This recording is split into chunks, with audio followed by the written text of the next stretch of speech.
Installés à Bois-Rouge, sur les hauteurs de Saint-Paul, Camille et Romain Vandael ont transformé au fil des ans ce terrain jadis en friche, en jardin d'Éden, une oasis de verdure où les abeilles sont reines.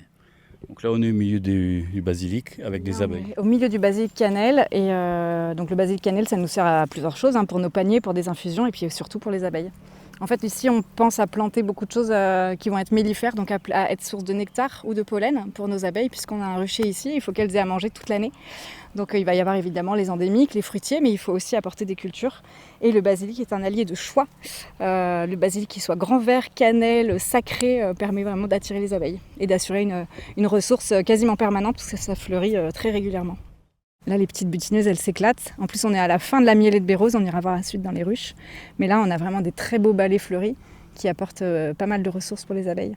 Apiculteur depuis le 2017, Romain a laissé de côté ses palmes et sa combinaison de plongée de son ancien métier pour un enfumoir et une combinaison de protection pour s'occuper des abeilles.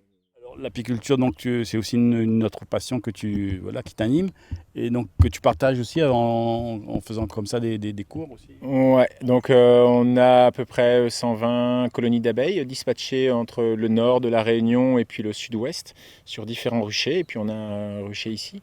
Et on élève nos abeilles aussi bien qu'on peut. Et puis après, on aime transmettre. Dans ma vie d'avant de moniteur de plongée, je transmettais beaucoup. Et donc j'ai toujours ce besoin en fait de transmettre. Donc maintenant, c'est plus la plongée sous-marine, c'est l'apiculture et puis même le maraîchage ou en tout cas nos techniques. On essaie de transmettre nos façons de faire et qui ne sont pas si mauvaises parce que ça marche. Voilà, parce qu'en fait, les médicaments, c'est pour tuer ce varroa qui se positionne sur le corps de l'abeille. Il va être efficace sur le varroa, ce qu'on appelle le varroa phorétique, le varroa qui est sur le dos des abeilles, mais il ne peut pas intervenir sur le varroa qui se développe dans les alvéoles.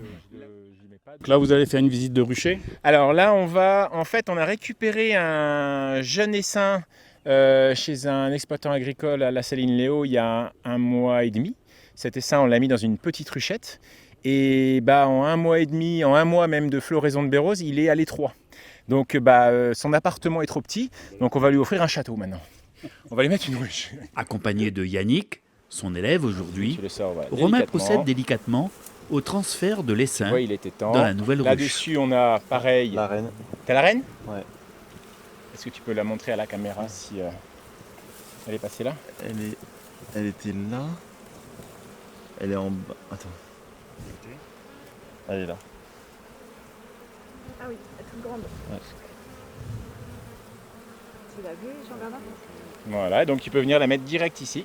Ah, elle est magnifique, elle est grosse. Voilà. Yannick, bravo, ça, elle est superbe. Ouais, tu l'as bien vu là magnifique. pour la caméra. Là, on a un cadre avec du beau couvain. J'ai eu les bonnes explications. Magnifique. Elle est magnifique. Ouais. Superbe. Voilà, donc tu continues à le positionner en numéro 3.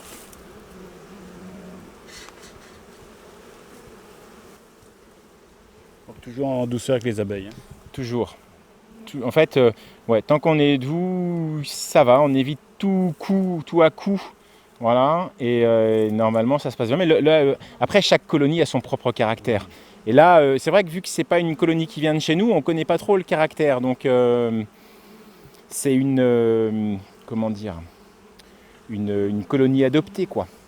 On l'a adoptée.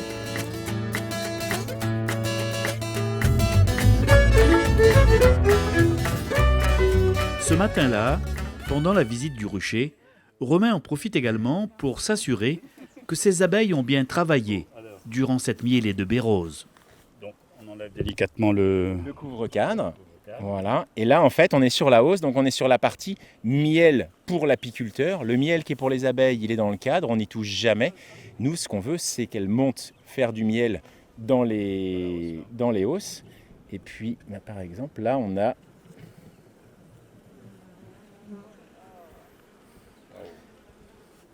du futur miel en gaufre. Donc en fait, on a juste mis une petite barrette de bois ici au milieu, on les a tous laissés construire. Après, il n'y a plus qu'avec un couteau passer et ça fait une gaufre de miel. entière comme ça. Entière comme ça. Là, c'est une gaufre qui fera à peu près, à mon avis, 800 grammes. Ouais, c'est du miel de bérose. Hein. Ça, c'est miel de bérose, exactement. Toi, Camille, l'apiculture, c'est aussi un autre dada. Ah, l'apiculture, j'adore. Je trouve que quand on a les mains dans la ruche, on pense plus à rien. Il n'y a plus rien, y a plus rien qui compte. On est concentré sur nos abeilles, on les observe et ça fait du bien en fait. Ah bah là, c'est bien plein. C'est-à-dire qu'il va falloir récolter globalement vite, parce que derrière, il y a d'autres miels qui rentrent, et si on veut garder un miel de baie rose, donc un miel plutôt monofloral, il ne faut pas qu'elle vienne entre guillemets, le polluer avec du nectar de fauteuil, du nectar de rose des bois. Et puis les abeilles, comment dire, c'est un insecte vraiment symbole de la vie et puis de l'agriculture bio aussi. Exactement, ouais. Symbole de biodiversité, de nature en bonne santé. Si c'est pulvérisé partout, il n'y aura pas d'abeilles, c'est sûr. Donc pour avoir des abeilles, il faut avoir des fleurs. Pour ça, il faut planter des arbres qui sont mellifères tout au long de l'année, ce qu'on s'attache à faire sur le terrain. Donc c'est vrai qu'il y a une belle connexion entre ce qu'on fait sur le terrain, sur notre jardin, et ce qu'on fait sur notre rucher. C'est pour ça que parfois on laisse notre basilic partir en fleurs, chose que normalement un agriculteur ne ferait pas. Mais nous, en tant que paysans apiculteurs, on se dit il faut qu'il y ait à manger pour nos abeilles. Donc il y a des choses qu'on fait, comme les haies fleuries qui sont là juste pour elles, juste pour nos abeilles. Là, il y a 2,5 kg, 3 kg de miel dans ce cadre-là. Aujourd'hui, la gestion du varroa, même si ça demande du travail supplémentaire, mais malheureusement, c'est... Ça se gère techniquement, le varroa. C'est ça qui est... En fait, ça se gère. Le varroa, ça rajoute... Alors moi, j'ai eu la chance de commencer l'apiculture à La Réunion en même temps que l'arrivée du varroa. Donc, je n'ai pas connu l'avant, le facile. Quand tu commences direct avec le handicap, tu t'adaptes plus facilement. Par contre, derrière, c'est plus facile de gérer le varroa que par exemple de gérer le petit coléoptère des ruches qui est arrivé après, ou là la loque américaine qui est arrivée il y a peu de temps, parce que là on est sur des virus, la loque américaine, où on ne peut pas faire grand chose. Donc le varroa, c'est un parasite qui se gère avec des médicaments, des huiles essentielles, des acides, avec un calendrier. Techniquement, il y a plein de possibilités, ça se gère. C'est plus compliqué le petit coléoptère, où ici on touche du bois, on n'en a pas, mais ni la loque américaine, on retouche du bois, mais c'est plus compliqué quoi. C'est plus compliqué à gérer, exactement. Grâce à ton mari Romain, donc tu apprends beaucoup. Finalement, oui, Romain a fait une formation d'1 an maraîchage bio et apiculture, et puis c'est lui qui m'a formée au final. Et ça fait 8 ans qu'on a nos abeilles. On est parti de 2 colonies, et aujourd'hui on en a, 150 réparties sur l'ouest du territoire. Et c'est vrai qu'on prend du plaisir à aller s'en occuper. Chacune est différente, à son tempérament. Il faut les suivre, les soigner, récolter et puis transmettre.